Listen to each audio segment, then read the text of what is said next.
lately find ourselves here with these shiurim reacting to things that are the latest buzz. So once again, we're going to end up doing something like that. Just looking for a lighter topic.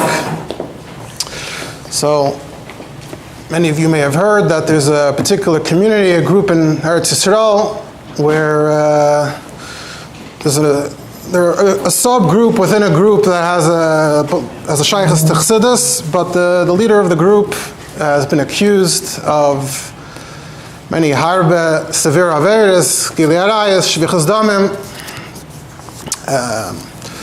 May have heard he escaped from Israel at one point, made his way around a few countries, was caught, came back. V'chulu v'chulu.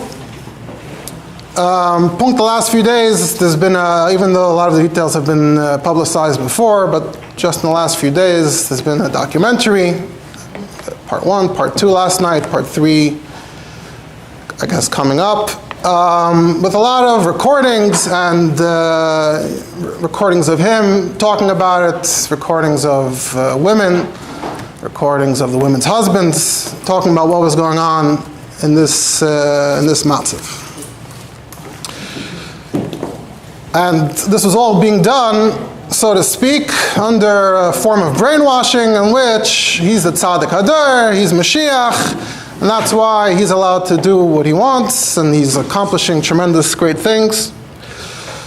Obviously, it's very painful to learn that something like this is possible. It's not Chassidish or supposedly Chassidish community, and using ideas that are familiar from Chassidus. But maybe it's also important to know that this can happen, and it gives a certain perspective on life, that things like this may happen. But why am I talking about it? So I saw a discussion today somewhere, which may have been triggered by this, which was, Taka, what if Eliyahu Navi Taka comes to someone and says, I need you, comes to Neisha Sish and says, we need to do this Avera. Right? So maybe one wise guy will say, well, it's not Eliyahu Navi anymore. You can turn into a pilpul. Does Eliyahu Navi have a gedder of a malach? Does he have a gedder of a human being? There's some sefer that says that it depends. When he's mislavish and a guf of ben adam, he has a din of a human being. So it sounds like it would be a problem. What? The Rambam said even if a navi comes and says. So that's where we're heading. Yes.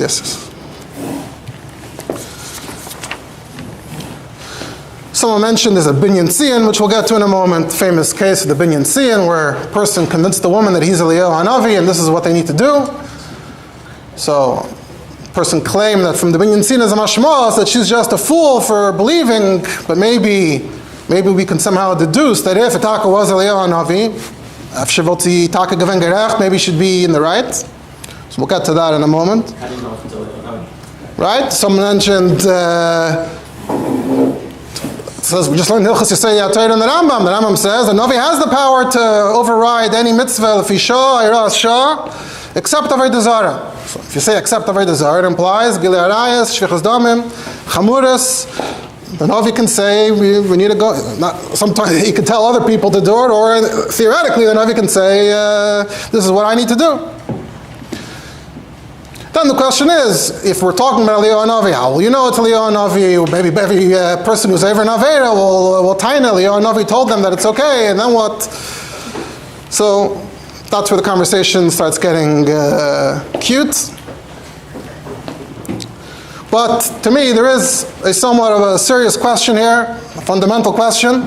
Let's forget about Eliyahu Navi. If a person who we know to be a Navi, or who says he's a Navi, today obviously it would be very difficult for any one person to ever establish a reputation across Klal Yisrael as a Navi. We're not going to get into that. But let's go back in time. Let's find a Navi everyone agrees to, or for the purposes of this case, at least this community believes that this person's a Navi.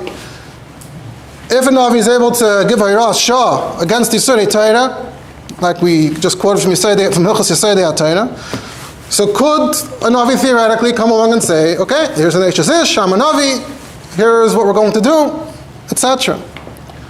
Obviously, there are certain scenarios, more extreme scenarios, where something like that might make a little bit more sense. As we'll see later, we have examples from Torah of certain arayos, seemingly that someone's overriding the arayos. Say like Esther Lamashal, right? So this Pikuach Nefesh, Takanas Nefashas. There are scenarios in which it does sound a little bit more reasonable. But once you say that this would be the din in a scenario like that, just press a button, yeah. Once you say that would be okay in a scenario like that, then where do you draw the line? Who's to say that the Navi can't come along and say something more along these lines? I'm a Navi tonight, this Eishes Ish, tomorrow night, next Eishes Ish, v'chulu. So, is that really built into Torah? Is that really a possibility al pi Torah? Right? So I thought, okay, this is a question that I'm interested in being involved. Like I said, I was looking for a lighter topic, interesting topic for a change. So is there such a loophole, like a back door keviyachol in Torah that a Navi could exploit? Obviously, if he's a true Navi, he's not exploiting anything. It's what the Eibusher told him. Is this really possible? So before I get to some of the Makayos that I came across, I want to start with the Binyan Tzion that had been mentioned. Plus, it's a pretty famous Shaila Tshuva. I don't know if everybody here knows it, and even if you know it, Lav Dafka, you've actually taken a look at it, you know what it says there. So, should Binyan Tzion, Sivin Kufn and Dalet. So the Binyan Tzion is the Aruch L'ner. He was one of the Rabbanim in Germany from the generation right after Yiddishkeit in Germany collapsed. So the 1800s. I quoted him once before last year in the context of Malvin Pnei Chaveda. Anyway, so the following tshuva is from Altona, where he lived, where he's the Rav, from Chaf Hei Ad Erishin, Tafresh Yutes, 1859, to a Rav by the name of Mendel Friedlander, a Rav in a small town, then in Hungary, today in Slovakia, calls it Gargan, for short. The Shaila, the Rav asked was as follows. This terrible story happened. We have a small village under the jurisdiction of this Rabbi Friedlander. So there are two Yidden that live there. And they tend to go away for periods of time, a couple of days at a time, for business. Wives remain at home with their families, with their servants. So one day one of the men went on business, and a fellow shows up, Mimedinas Poilin, so Polish Yid, torn clothing, he asked for a place to sleep, and she was very tznuah, but her yirasa, kislasa, the fact that she was so tzmimistic it made her a bit foolish, as we'll see, it undermined her in this scenario. So she felt bad, she gave him a place, she gave him food and drink, but he was acting very beprecious, he wasn't eating anything from a minachai, he only drank water, other precious sigufim. He was sitting all day in a room with a sefer every night. Till chatzais he sat with a sefer, then he did tikkun chatzais. When he slept, he didn't sleep on a bed, but on the ground with rocks. He was toivling every day in the mikveh, even when it was pretty cold. This was Parshas Teruma time for a week. Friday night after the meal, once everyone else left the meal, the guest and the woman remained together. He started schmoozing a bit. She asked him, who are you? Where are you coming from? So he says, let me tell you who I am. Shlucha derachmana ana, shmi Eliyahu Hanavi. Only telling you, I'm Eliyahu Hanavi. I'm looking for the Yidden. I want to be mekabetz the Yidden me'arba kanfas aretz. Ve'im megalan adover el litznuin. It's a top secret. She believed him. Okay. She went to sleep next door room. He's still sitting in his place till chatzais. After chatzais, tiptoed into the room, woke her up and said, I've traveled the edges of the earth and I haven't found a tzaddikus as great as you. Mashiach needs to come from you. Small problem. Your husband doesn't have what it takes to be the father of Mashiach. So, I've been sent min hashamayim, it's going to be me and you. And Ka'es Chaya, a year from now, you're going to have a child. He'll be Mashiach ben Dovid. V'yigalas Yisrael. What an ois. The ois is that after I leave you, on Tuesday, I'm leaving, there's a box here. When you open the box, you'll find a noitzer, 400 gold ducats. But you can't open the box till the appointed time, otherwise it's not going to work. Okay, if you think about it, that doesn't really work as an ois, but he convinced her. Kai diber Eliyo hanoyif is how he writes it, until he was mafata v'timo isa pa'amayim b'leil Shabbos v'motzei Shabbos. And Sunday, before dawn, he fled, he disappeared, no one saw him again. No one knows who he is, where he is. She's still believing it. So she writes to her husband, you gotta come home. We're about to become rich. Tuesday, we're opening the box. Okay, so he listened, came back on Tuesday, they opened the box, no gold ducats. That's when she finally realized that it's all a sheker. So she immediately told her husband, she started crying, told her husband the whole story. And she, at the same time, was defending herself and saying, of course, it was not, I never would have done something like this to you. Sadi b'meroimim, Hashem is my witness. That was all the Shem Shemayim, and this guy was dafka ish mos u'mechoyim, a disgusting person. Why would I ever want to sin with someone like him? But the husband didn't know how to handle it, so he came to the Rav, Rabbi Friedlander, he told him the Homaisa. The Rav called for the woman, interrogated her, the same story. So he said, for now you have to be separate until I'll bump the Shaila up to a more senior Rav, the Binyan Si and the Aruch Lener. That's the question. Now really, the details of the halachic response aren't mamish the focus here, but can't just read stories from Shot without looking a little bit at the Shakla V'Tarya. So let's try to say it bekitzer. The fact that she says shegeges kavanos l'shem shemayim, that's not enough. Even though shegeg ordinarily should be enough, but in arayos is the famous yisoid of the ma'arik, which we'll get to a bit more in a moment. That if a woman thinks it's mutter to be mezana, we treat her like a mezid, not like a shegeg, so she's asur l'bayla. This is the Psak Din and the Ramah and Even HaEzer, Simon Kofayin Ches and Shulchan Aruch. This is a case where there's no witnesses. It's all her story. So with the Derech Klal, when a woman tells her story, you can say, Shemay no, Nasna Ba'acher, maybe it's all just a ploy. She wants to be released from the marriage. She has someone else she wants to run away with. She's saying, for Kurt, I want to stay married. My whole point is that I want to stay married. I don't want to marry someone else. Maybe that's all part of the ploy. She knows that if she says the other thing, that she won't be believed, so she's putting up this whole front, so we should taka, not that we should actually listen to her and be mater labayla, but we should believe her that she was mezana, and then that's part of the plan.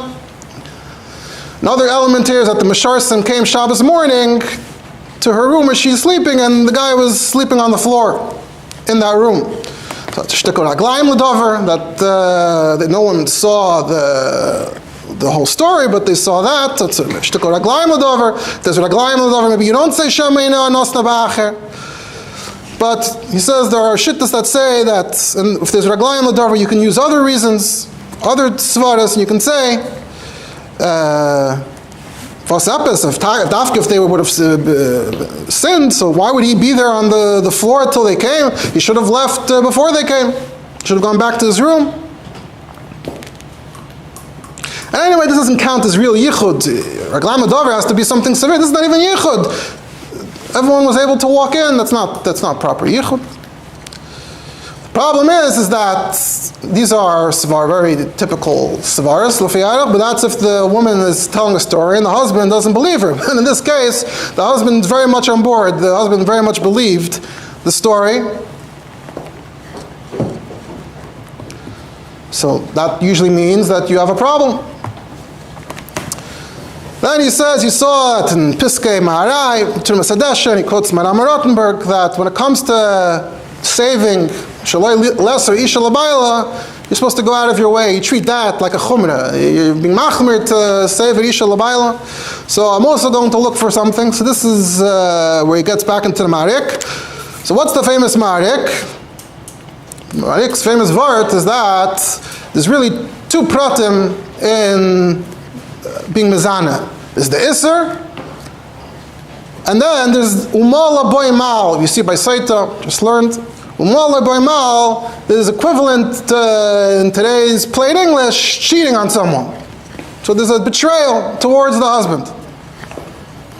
So the Marik's vart was l'chumra, that even if she's a shegeges, even if she thinks, even if for whatever reason she thought that znus wasn't aser al pitoira, fine, in the prat of the mitzvah she's a shegeges, but surely she knew that she's betraying her husband, so she's on the mal by mal, she's not a shegeges.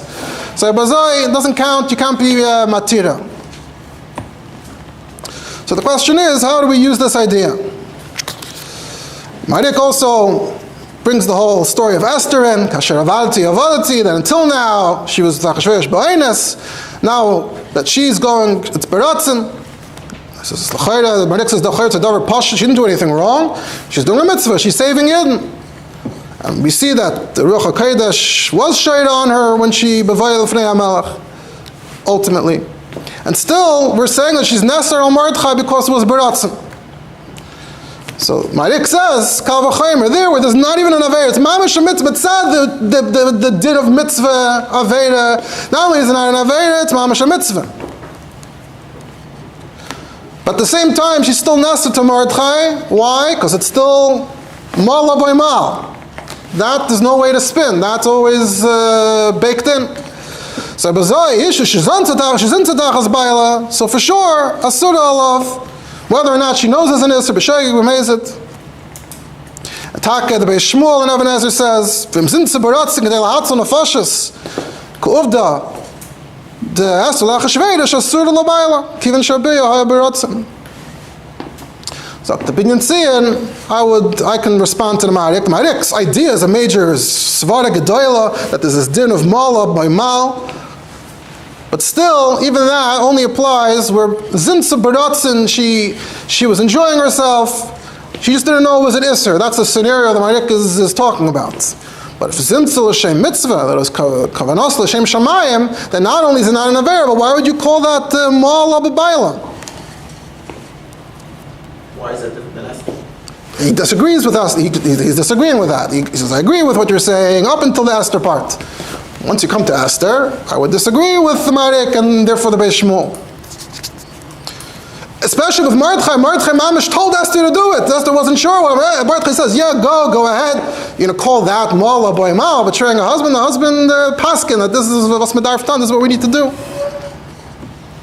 So if he says, in my opinion, if it's Tzarech Latzalos Yisrael, Ein L'cha Eines Gadol Mizeh, although he says it looks like Mordechai maybe wasn't sure about this, sort of fits it into the Shak Levataria in the Makairis. So it could be that Mitzad Safek Nefashis, she still went ahead and did it because Safek Nefashis is also a reason to be Mechal Shabbos. But on the Safek that whether she's Mutter Labayla or not, Hayois Mordechai we see was Mesupik of maybe Revach Batzola Yamel Yehudim Lakam Acher, if Revach Batzola Yamel Yehudim Lakam Acher, then she doesn't have to do this. So, Lebazois, Kumtais, like a sharp Al Derech HaChidud, the Vart, that's why ultimately they said Kasher Avati Avati, they said Maskana is Taka the Bayester, Kasher Avati Avati, but that was only because they had a suffix of Revach Batzola Yamel Yehudim Lakam Acher. Mashenkein, if you have a scenario in which you have no reason to have that suffix, and this is the way to save Yidden, so Ebazoi, even the Marik should admit that not only is it not an Avera, but it's also now no Mala Boy Mal. So where is he getting? What's he getting to? So he says, "Vayitzem mizeh."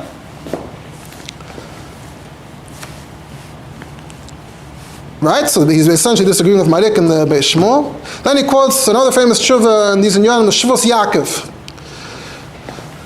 Taka scenario: people were in the forest, the Roritzchanim, the bandits captured them, and they felt the only way to get out of the trouble was that the woman should be mafker herself. But it's same baila. So is she mutter l'bayla now or not? So he cites the Shvus Yaakov cites the Maharik, and he says, "Versteinish, why is Esther suddenly having this dilemma? Where was she until now? Until now, she wasn't asur l'bayla. She was living with Achashverosh, and now she is asur l'bayla." So the svara was that if the oinus is on the be'ila atzma, like when they seized her, they brought her to Achashverosh, they bring her into Achashverosh's room, that's mamish ba'oinus, a true and proper oinus. So the whole thing was under duress, she's mutaris. But if there's no oinus directly for the be'ila, there's a general sense of fear, ema acheres, and to sort of save the day, she's voluntarily using her powers to seduce or whatever to buy her way out of the problem. So Ebazoi, it's taka gutazach, and legabi the mitzvah naveda, she's an anusa, but then in that case, he sees the Marik's vart, that in this case though, the bilasa was birtzaina. So Nesr al-Baila, now is the problem with Esther, and now, which is a famous word, that Esther is now voluntarily going, that's the problem. So it depends on whether the Maisa Be'ila is Ba'inus or not. So getting back to the question, so the Binyan Siyan says, so the Noyef Yumach Shemai told her, he's Eliyahu Hanavi, V'shalazois Nishlach Min HaShamayim, that he's been sent on this mission to do this, and she's a fool, she believed this nonsense, to the extent that she literally wrote a letter to her husband, come, let's get the treasure. Some kain lefi ivalta hoisa mitzuva min hashamayim ala be'ila atzma ve'en l'cha'oinas gadol mizeh. So in her mind, literally, Eliyahu Navi came straight from Shamayim and said, this is what you have to do. In her mind, that's an oinus. So it's not just shegeges l'gabe the avera, but it's also not a me'ila bebaila. Because that's the word of the Shvus Yaakov, that if the be'ila atzma is ba'inus, then it's not even, that's why Esther was mutaris up until then. Like she said, Sa'ad Mimraimim, having her witness, that it was all Hashem Shemayim. So he would argue that it should be called an Enes Gomer, but he doesn't want that they should paskin straight from his response. They should get two other Rabbanim to paskin. Then that's Siman Kufran Dal, and then Siman Kufran Hey, he's Mamshech. The Rav wrote back to him and said, Ich verstehe nicht, Seif Kol Seif, what's the difference between the Maharik, where she didn't know it was Aser to be Mezana, and here she didn't know, Shelo Yoda She'aser L'Shmoya L'Navi HaSheker L'Avro Divrei Torah. And the Binyan Siyan explains himself again. He says, Fi Valta Chashva Atzma Ka'anusa V'Chametzuva Min HaShamayim L'Be'il Azu L'Hoisa Kavana Shelo L'Hafer Bris and Bayla Baratzen. It's not like any other scenario which a woman has a different cheshbainis. She literally thought she had no choice, so that makes it different than a stomach case where she didn't know that it was aser.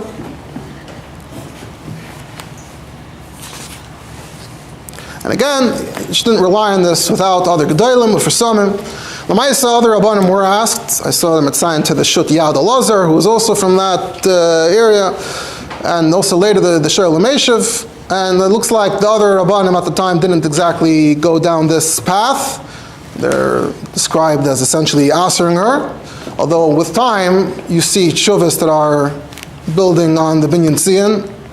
Anyway, I wasn't trying to get into this sugya, the heter v'neishas ish in this scenario. Just citing the very famous halachic discussion, which is similar to our situation. The question is there anything here we can learn legabe our question?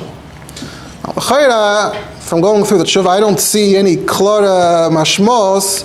The gabi the kshayla of takanu. What if it was the wasn't the navi sheker? The closest you see is when the Rabbi Friedlander responds in the second tshuva to what he said, and the way he says it is shalayada sha'asr l'shmoya l'navi hasheker la'avra al divrei Torah. So what's his word is that because she was a navi sheker? Unclear what you could actually take from here on this question. I saw there was a Rav from Yerushalayim not too long ago, Rabbi Zev Prague, who asked, even the logic over here, how do you know it was Taka Anusa? Maybe the money, he promised her a fortune, maybe that had an impact here. Also, Dafkit says in the Maisa that it was twice. The male the first time, but why the second time? How was that an Anusa? And B'chal, he says that even if people aren't that knowledgeable, but she had another day to think about it, and even B'goydel Tipshusa, how could she think that Mashiach Tzidkeinu will be a mamzer, Sheni Roy Lava Bakal? So you see, he's assuming for the purpose of his argument that At Zicher, even l'shitasa of this guy, that the outcome will be a mamzer. Okay, that's how good for our question. If a true navi came and said, this is what we're going to do, would the outcome be a mamzer or not? And of course, the questions he's raising relate to more general questions that we have in society now about the nature of consent and coercion. Is it literally standing there with a baseball bat and coercing someone, or are there psychological means of coercion? And relates to many women who consider themselves anusais, etc. Anyway, back to, so what are the mekayos on this topic? So I found someone's Mitzayin to Yaris Dvash, Rabbi Yenis and Eibshitz, his drashas, Chelik Beis, Drush Tes. He says when Amram divorced Yecheved, she was already pregnant with Moshe. Those are the 3 months. But first asked, how do we know what's the halachic she was mubaras? So he says, Kvar Hikshu, how did Amram Bechlal take his aunt? It's one of the arayos. So the answer given is that it was Al Pi Dibur. There was some kind of divine instruction. Who would that have been? So Pashtus would have been Yaakov Avinu. So it was mitzvahs Yaakov. Now we know, so now the Rebbe injects these halachic. We know that a navi is only able to be matter a mitzvah l'shof temporarily, but not the kaviyas like the Rambam says in Mada. So in this case, derech hadrosh, if a navi told Amram that he has to marry his aunt, but then he divorced her, l'chayre, now he can't take her back. Because it was a Hiras Shah. The Hiras Shah only applied to the first marriage. Now it expired. Panim Chadash is Bo'alakan. So how was he able to take her back? But if we say that she was Muberes, because, so then the Gedishin were Batos, the Gedishin are Eis Gedishin, so the original Heter from the Navi is still here. So that's the Hechrech, that she was a Muberes already. And he continues and builds on it, Derech Hadrosh of that style. But here you have clearly an example of being mater arayos. In this case, we're talking about the ervas deidasoi, and we're not just talking about beer, we're talking about nisuin, and it's al pi navi, and obviously it's implied that the child is not a mamzer. Ish lahayer, that soif, we're talking before Matan Torah, and Bechlal is a drush. Another marker I saw is the Neid of Yehuda, Madurat Tinyana, Yeridei Sim Kuf Samach Aleph. He's responding to the Shvus Yaakov we decided earlier about volunteering in order to save oneself, and touching on the context there is about Esther and what Esther did al pi halacha. The Zok the Neid of Yehuda there, Ani Oimer, that Chazal say about Kol Misrapin, Pikuach Nefesh, healing yourself, Chutz me Avodah Zarah Gilareis U'Shvichas Domim. So if Eim Misrapin and Avodah Zarah Gilareis U'Shvichas Domim, so Eim Atzilin Behem Nefashas. So he disagrees completely with these Mekayos. He says the only time it's mutter is Isha Karka Olam, where she's passive and she's on Nusal Guf Habiyah, she's under duress. But if she's not under duress, she's Mishtadelas Lazeh, she's trying to use her body to save people. That's not Karka Olam. V'isha v'ishavim v'tiharik v'altaver. Alright, what about Esther? Esther shiny that it was a tzalas Klal Yisrael, and you can't learn Yechidnim from Klal Yisrael. V'sham haya b'yiras mordcha beis dina v'ulei b'ruach hakodesh. So he also seems to be alluding to this concept that this ke'ein ha'irav ha'navi. This is already after Matan Torah, and dafka from a case which many halachic discussions are based on. Still a shtickle drush.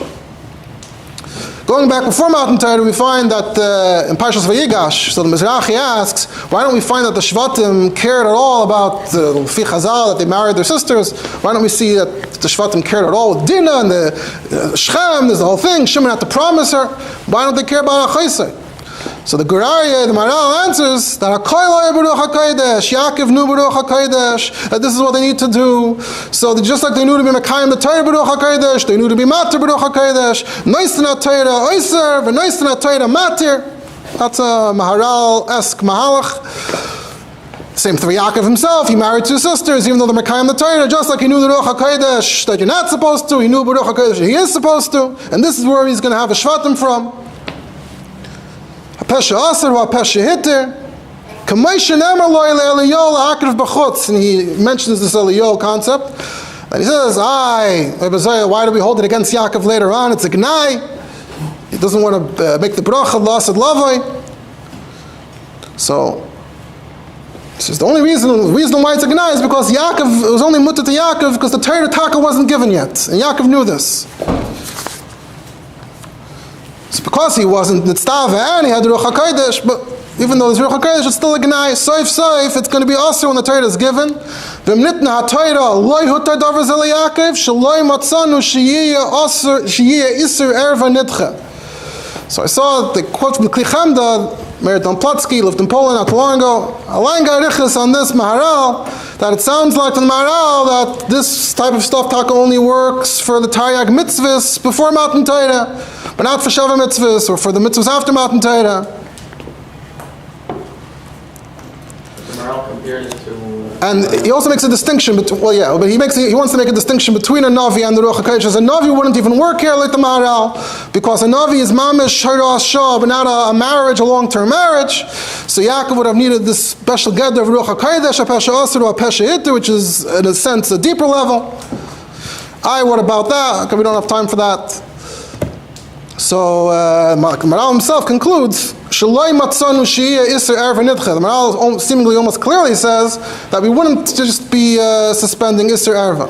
Then, give me another 2 minutes please, as Kedarkeinu B'Kodesh. The Kli Chemda is mitzayin to an amazing source, the Sefer Luchos Eidos. What is the Sefer Luchos Eidos? Rabbi Yonasan Eibshitz. So we know Rabbi Yonasan Eibshitz was famously accused of having Sabbatean leanings, having connections to Kachab Tzvi in Europe, in Prague. Yaakov Emden, of course, famously brought this issue to the fore. Part of the debate had to do with Kameas that he wrote. Yaakov Emden claimed that he opened Kameas and was mefaneach the Ramazim, and that it was Ramazim to Shab Tzvi.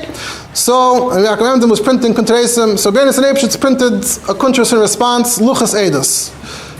Very interesting kuntras. He has letters from a lot of Rabbanim taking his side. He has a hezber for one kameya. He shows one actual kameya, and he's masber his kavanah in the kameya. But in the end of Luchos Eidos, there's another drasha of Rabbi Yonasan Eibshitz, a lengthy drasha. It says, "Kedei l'sayim b'divrei Torah."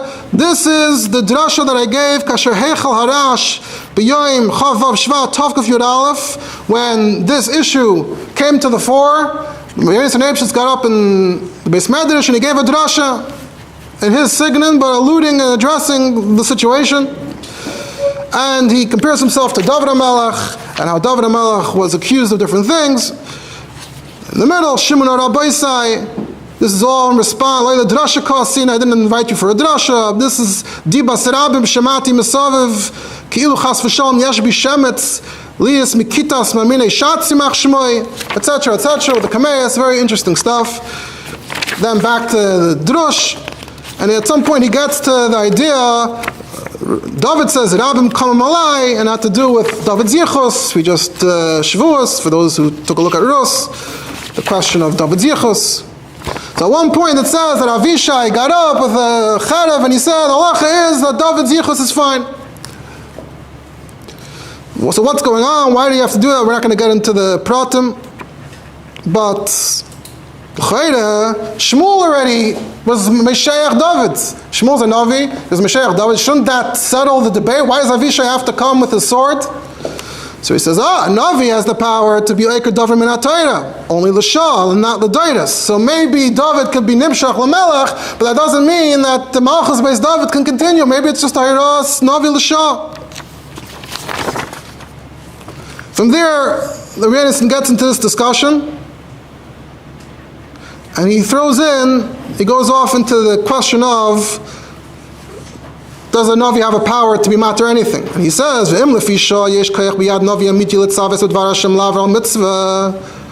but the Dvar Erva, loini yasam oilam. When it comes to Dvar Erva, that never happened. And then he touches it on into Moshe Rabbeinu, chashadu be'eshes ish.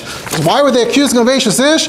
So he says, because Moshe Rabbeinu is a navi, so he could be matter anything else. So no matter any other accusation, if you're trying to get Moshe, are you going to get Moshe? Whatever Moshe does, even if you can prove he did something wrong, I'll say, I'm a navi, it's fine. The only thing you can get Moshe on is on Eishes Ish. Eishes Ish is the Eibishter Seine Zima. So we know that the Eibishter would never be matter that through a navi. Very, very interesting. Stam Rabbi went off into that because it also related to Inyane Shatz Eitzvim Stama. So the Kli Chemda is mitzayin to this, and on the other hand, he points out that there's a Ramban in the A, when he discusses what the navi can do. Then the Ramban writes clearly, "Oy achas min arayos." So there is medayik. Okay, maybe like the Ramban arayos, yeah, but shvichas damim. He didn't mention shvichas damim. Maybe shvichas damim not. Another very interesting source, the Ramchal. Ramchal has his own controversies. The Ramchal has a sefer Kinnas Hashem Tzvois, and in the middle he's talking about Avera Lishma. Avera Lishma is only Heiras Shah. And then he says that it's only Yitachem ben Akevis, Shem Karka Olam. That's where you see examples in halacha of Esther, etc. Ach loy b'scharim, she'ein arayos tikkun lehem klal, ki atzadik yesh le liyishamim min ha'orla. So Bazoi, there can't even be Hayras Shah. Who quotes this? Another interesting individual, Rav Kook. Rav Kook has Shalas Tshuvas Mishpat Koyen, where he's touching on these questions, and maybe only someone like Rav Kook pulls this mucker out. He says, Zer Abis Basharim Re'isi, that the Mekubah Ramach Letzato and Kuntis Kines Hashem says that Be'olam Le'era V'Le'yera came Barayas the Gavri, Dafka Be'isha. So he says, and we know Rav Kook was very mystical, but he says that's all Sisri Torah, which we're talking about halacha here. You say the halacha, you can't override klalim from Chazal. What the neshama feels, say Hashem li'reov. So you want to phrase it as saying, Pi side, we know it's never going to happen, even though Pi halacha it is mutter. You want to say that, you can say that. And he's making the argument there that, yeah, anything could be a Hayras Shah. So we're not paskening here today. Not the goal here wasn't to paskin anything, and most of the sources that talk about it weren't talking truly halacha l'maisa. The navi came and suggested kach v'kach, but we see that there is a serious discussion about it, and at least there are some who maintain that a navi, a tzadik, does not have the power. The Eibishter is saying izima. There is no power to say let's be matir. Certainly not eishes ish, which is mamish is nos. That's it.